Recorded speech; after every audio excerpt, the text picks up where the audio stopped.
Ilan lang ito sa mga benefits sa mga maagang nag-invest, lalo na yung mga bagets. Una, compound growth. Yes, kapag naturuan mo ng maaga ang mga bata na mag-invest, kakampi nila ang oras. So talagang mahaba ang panahon para mag-grow or mag-compound ang pera nila.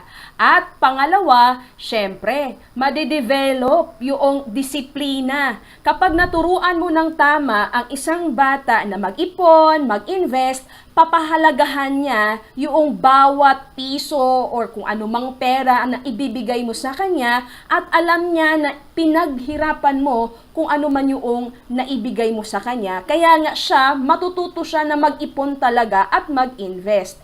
At pangatlo, magkakaroon siya ng better money decisions. Bakit? Dahil naturuan mo ng maaga, alam niya na kung paano mag-grow yung money, saan ilalagay yung pera para mag-compound ito. So, hindi siya yung magkukumahog na kung ano-anong mga investments na lang ang papasukin niya. Pagdating ng araw, dahil ngayon pa lang, meron na siyang tamang mindset on how money works. Ito na ang top 3 best long-term investment for kids. First, itong tinatawag na mutual fund investment.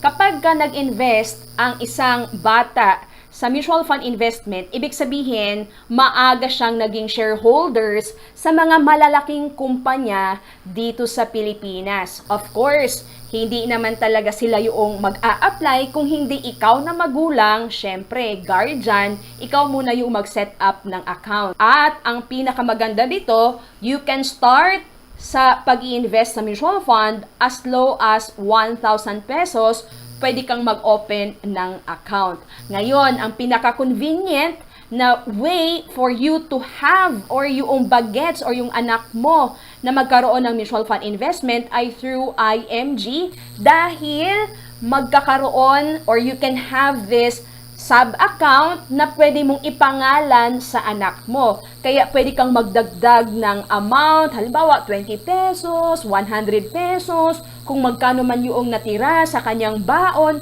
pwede mo yang idagdag sa kanyang sub-account sa IMG Soldivo.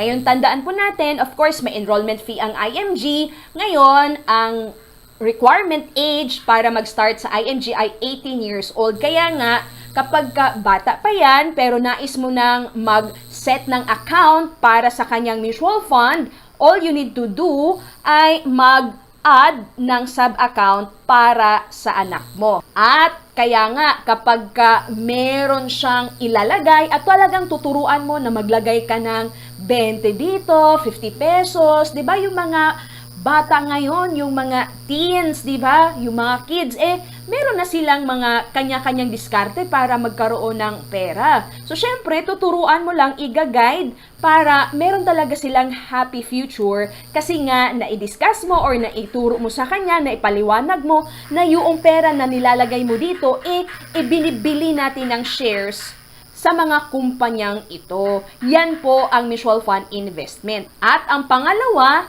yung tinatawag naman na Unit Investment Trust Fund. So, katulad lang din po ito ng mutual fund, pero itong UITF, kumbaga, instead of shares, ang tawag dun sa na-own mo, na investment, dito naman ay units. So, you can also start having UITF for your kids as low as 1,000 pesos. So you can use Seedbox Philippines, 'di ba? May mga Atram UITF products na kung saan talagang napaka-affordable na maaaring masimulan na investment para sa anak mo. At ang pangatlo ay itong tinatawag na Kaiser Saving Program na kung saan as low as 88 pesos per day ay pwede nang masimulan.